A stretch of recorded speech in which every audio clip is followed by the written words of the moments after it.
Donc Uber, c'est avant tout un nom. C'est en fait le nom du fleuve Euphrate dans la mythologie. Et en fait, c'est la source de toute chose en Mésopotamie, le berceau de l'humanité. Donc c'est un peu pompeux comme ça. Mais enfin, c'est juste pour vous dire que l'objectif de Uber, c'est d'apporter du contenu, de l'expérience et de la valeur ajoutée. Vous voyez là derrière moi l'implantation type qui fait 3500 m². C'est évidemment un projet pour l'instant. On a 4 ans d'expérience sur une petite implantation à l'ouest de Madrid. Et donc l'objectif, c'est de créer en Europe 3000 implantations où nous allons proposer des espaces de télétravail et de la mobilité écologique. Ça va vraiment ensemble. Et il y a aussi d'autres services qu'on peut rajouter qui peuvent être personnalisés en fonction de l'implantation et des besoins locaux. Ça peut être nursery, ça peut être un restaurant bio, ça peut être beaucoup d'autres choses, fitness. Donc, ce sont des services, bien entendu, complètement... il y a une vraie synergie, complètement complémentaire. Et aussi, c'est un objectif de 6000 emplois. Et donc, l'idée, effectivement, avec les partenariats éventuels au niveau des ressources humaines, c'est de pouvoir mettre en place des collaborations pour optimiser le télétravail. Parce que c'est un vrai sujet aujourd'hui par rapport à la productivité, mais aussi, comme je le disais tout à l'heure, c'est de la mobilité écologique. Donc c'est une flotte de véhicules qui doit être la plus diversifiée possible, puisque c'est aussi un véhicule pour le besoin immédiat, quand c'est une utilité bien précise. Pour le jour, on en a besoin, et pour la fonction que l'on va avoir à mettre en place. Donc vous voyez derrière, il y a effectivement beaucoup d'autres services dont je ne parle pas, qui peuvent vraiment être complètement adaptés aux besoins. Ça peut même être un petit peu de self-storage pour des micro-activités. Voilà. Donc l'idée de parler de beurre, c'est aussi parler expérience. Et donc, j'ai voulu, plutôt que d'avoir un grand discours sur le projet, on peut très bien nous solliciter pour discuter des éventuelles collaborations. Je vais appeler pour cela Raphaël Le, c'est ma seconde inclusive verbale, pour nous parler un petit peu de son expérience en télétravail. Donc, si vous pouviez venir me rejoindre.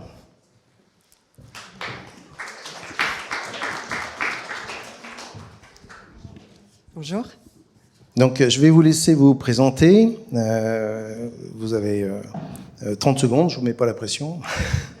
Bonjour à tous, je m'appelle Raphaël de Bézieux, j'ai 32 ans. Je travaille dans le secteur de l'hôtellerie de luxe depuis à peu près 8 ans maintenant.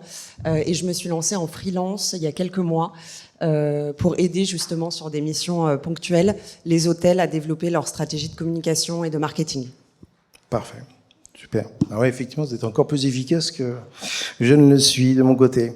Alors donc, effectivement, l'idée, c'est d'échanger sur les différents sujets qu'on n'a d'ailleurs pas trop pu. Vous ne connaissez pas, hein, c'est bon, je dis à l'auditoire. On s'est découvert hier, puisque en fait, je peux très bien faire part aussi ou échanger avec certaines de mes équipes. Mais là, en l'occurrence, l'idée, c'est d'avoir un regard extérieur, puisque Uber, c'est 17 personnes. C'est 3 personnes en full-time, beaucoup de freelance.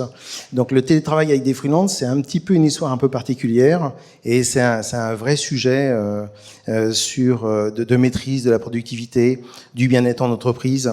D'ailleurs, pour ça que ensuite, dans notre site internet qui sera en fonction la semaine prochaine, nous allons rajouter ensuite une blockchain avec notre propre token qui va nous permettre de pouvoir fidéliser et d'apporter de la gratification aux futurs télétravailleurs des entreprises avec lesquelles nous allons évoluer. Donc la première question qui est venue à l'esprit hier, c'est donc la plus évidente. Quelles difficultés avez-vous rencontrées en télétravail depuis combien de mois 4 mois à peu près. Ouais, donc c'est assez récent. Ouais. Donc en tant que freelance, mais avec du côté manager, mais aussi du côté télétravailleur freelance. Les difficultés et les challenges, côté manager, évidemment, c'est de faire confiance à ses équipes, c'est la clé. Et du côté employé, c'est de trouver un rythme pour pouvoir optimiser son temps au maximum, pour pouvoir être efficace et optimiser son temps, son environnement de travail aussi, qui peut changer en étant freelance, en effet. Et c'est ces aspects-là qui sont au début des challenges et puis avec le temps qui sont maîtrisés. Parfait. Donc je parlais tout à l'heure de gratification.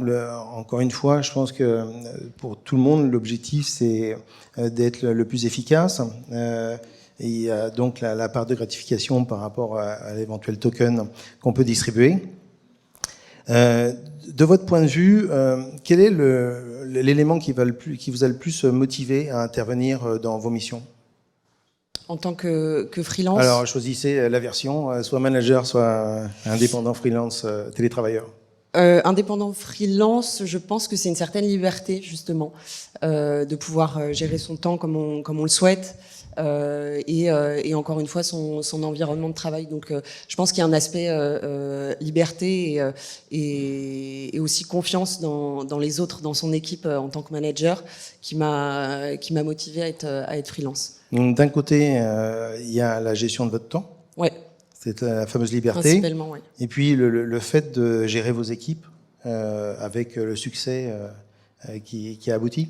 C'est ça, et assez difficile et encore plus dans l'hôtellerie, puisque avec une équipe qui est sur place, donc qui voit qui est au quotidien dans la vie de l'hôtel, c'était d'autant plus un challenge d'être en freelance à l'extérieur et de venir sur place que ponctuellement.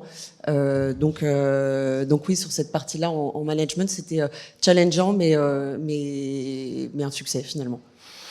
Donc effectivement, pour la productivité, l'idée c'est de savoir quels sont les processus éventuellement que nous pouvons tous mettre en place pour favoriser le télétravail, mais d'une façon la plus efficace, productive possible.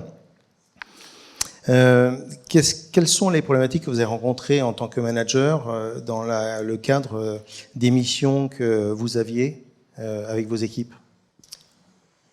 Je dirais que d'abord tout se base sur la confiance, encore une fois, de son équipe. Les difficultés, c'est de pas être au quotidien avec elle, mais aujourd'hui on a quand même beaucoup d'outils, Teams notamment, qui nous aident à être en contact en permanence. Donc ça devient assez facile. Et l'objectif aussi, c'est de mettre un cadre de travail et d'établir aussi des process qui permettent de donner un cadre à tout le monde, même si on n'est pas les uns à côté des autres, et justement de pouvoir suivre l'avancée des projets beaucoup plus facilement. Alors, j'ai déjà entendu beaucoup d'entrepreneurs dire la confiance n'empêche pas le contrôle. Comment c'est géré de votre côté la confiance, on est d'accord, mais derrière, est-ce que vous avez été obligé de mettre en place un certain nombre de processus ? Quelques-uns oui, mais pas tant finalement, puisque à partir du moment où le travail est fait correctement et dans les temps, moi en tant que manager en tout cas ça me convient. Je pense qu'il y a un esprit aussi de disponibilité qui est très important et de pouvoir être disponible pour ses équipes sur les heures de travail à n'importe quel moment pour pouvoir justement avancer ensemble correctement. Bien sûr. Peut-être que les enseignes pour lesquelles vous intervenez sont déjà motivantes. Vous êtes dans le luxe, donc c'est déjà pas dégueulasse. Non. Dans le cadre de télétravail, et parmi les choix suivants que je vais vous énumérer, lesquels vous sembleraient les plus importants pour développer l'implication de vos équipes ? Donc je vais vous les énumérer tout de suite. Mettre en place des méthodes collaboratives plus efficaces. Les événements team building pour un peu resserrer les liens, la reconnaissance.